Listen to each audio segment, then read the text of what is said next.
we want to ask everyone this that comes on. Who is your YouTuber of 2020? My YouTuber of 2020. Ooh.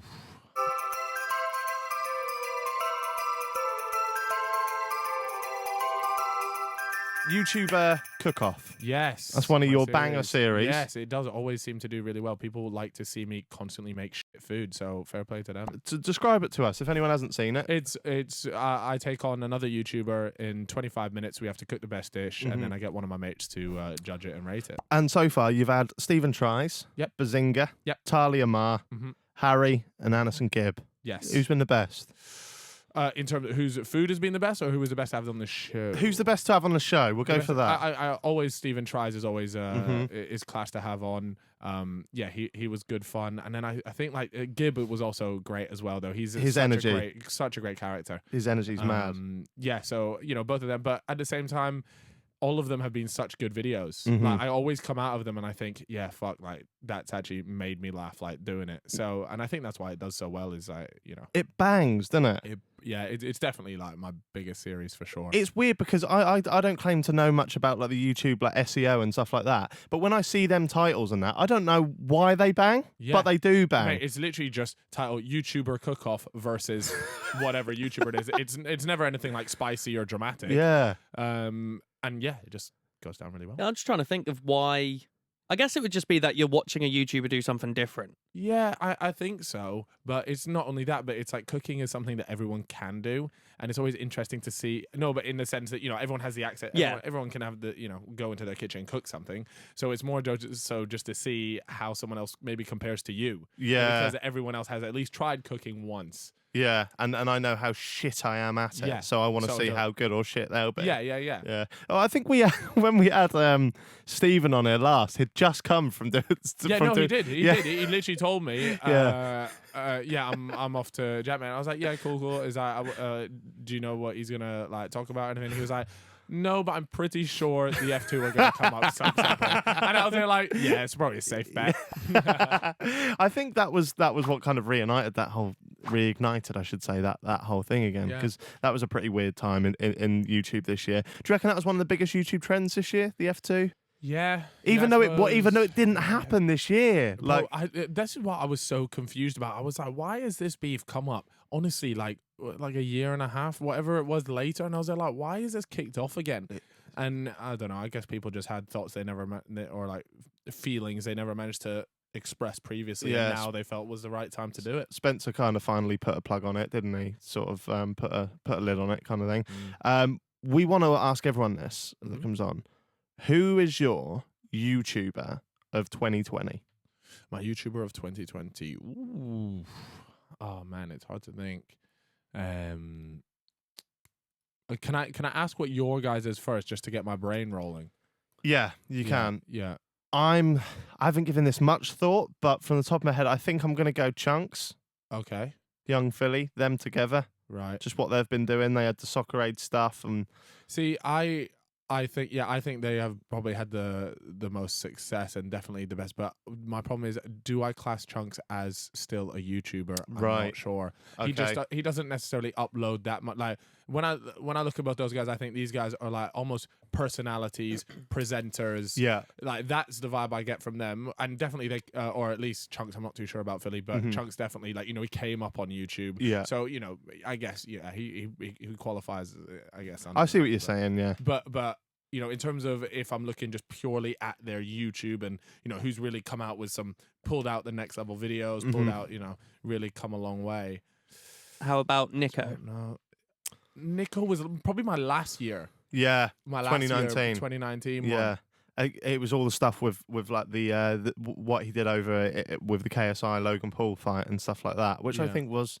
That was last year, wasn't it? Yeah. And what he managed to get like Shannon Briggs to do and stuff. That was like GOAT Nico. Like, has anything huge happened on YouTube this year though? No, I think it's been a weak year. Yeah, it's been a weak year, but obviously with COVID and that. It's a lot harder. It's more like people have been using YouTube to grow outside of YouTube. It's just like KSI's obviously banged again this year, as always. And but he's done his music and then he's been on Jonathan Ross. So that's you could even have a claim for The thing, I didn't want to say JJ because it almost like you could argue that it's every year.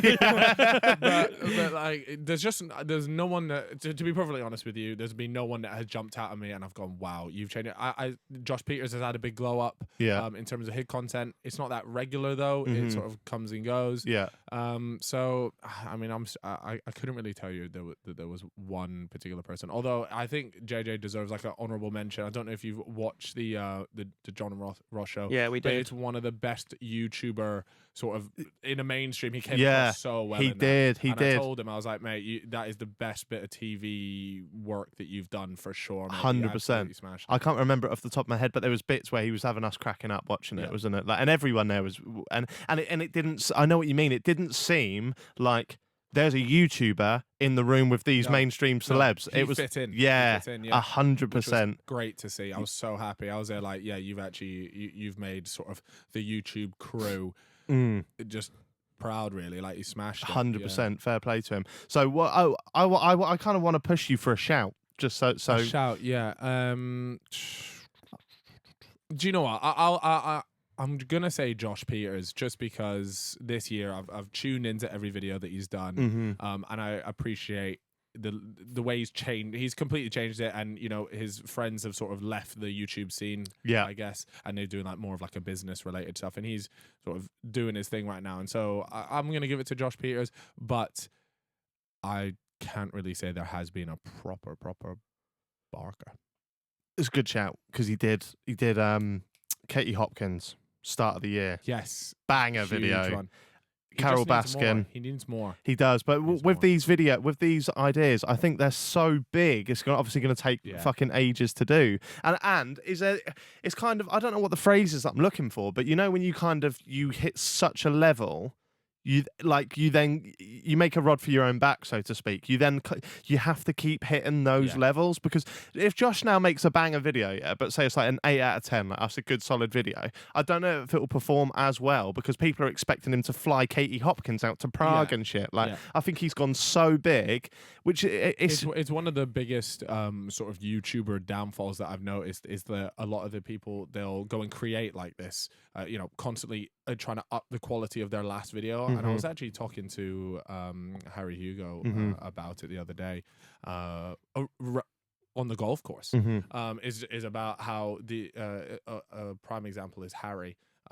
Every video was getting better and better, and people were just like, his videos are insane. Like, for that time and place, like, he was really pushing the boundaries. Every time he uploaded, it was a big one. It was a banger.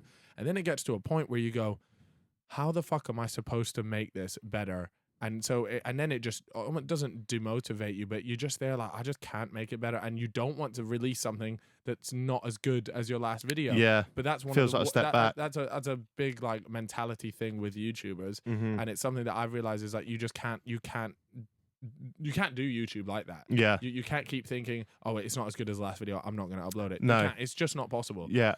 So I've noticed that people just need to realize, just get a video up, just put it up there, and then who knows, maybe the next one it will be better. I think the YouTube audience, like, not saying this isn't a bad thing at all, but that is a downside of having a YouTube audience as well. They expect it to be bigger and better. Yeah. One of the things I've noticed, and this might not be right, I'm just the way I'm seeing it, but the True Geordie podcast, class podcast, like, it looks fucking beautiful. Like, it's a work of art. It's such a great product. You could probably sell that to any brand out there. He upped his guests so rapidly, so quickly. He's starting to pull in like your Tyson Furies and people like that. Mental. That I then felt like they couldn't then drop it down again. Right. Do you know what I mean? Which is something that we've tried to maintain here. Like, we'll have anyone in that's going to be go from Liam Payne and then get Calfreezy. Yeah, I'm glad you said it. Yeah. No, I mean, the writing was on the wall. But yeah, no, it is a hard one. It is a hard one when you hit them kind of levels to then have to like go. Again, I'm not to downgrade to the levels of Calfreezy. What the fuck is this podcast turned into? Well, Lawrence bantered us, didn't he? For getting Kieran Carlin on. He bantered us in True News, and it was like, that's what makes the show great, though. Like, when you can just have a laugh with anyone. So yeah, all right, we're going to give the award for Calfreezy's YouTube of the Year to Josh Pieters. And we can keep this one brief because it's on a similar vein to that. What's been the content of the year? One bit of content, one series, one... Do you know what? I actually would like to give this. Oh, but the thing is, he didn't necessarily create it. But I thought, okay, again, an honourable mention. Then I suppose is Ethan's How to Be Bazinga. Thingy. That was he's definitely he's had such an incredible journey, and I thought that was just really nicely tied together. And it didn't, it wasn't like they dragged it on over episodes. It was nice, 3 episodes. I don't know if you guys have had the chance to watch it, but if not, then you should give it a watch. It's definitely worth it. Yeah, I've seen it. It's sick. Yeah, shout out to him and for everything that he's fucking done and been through.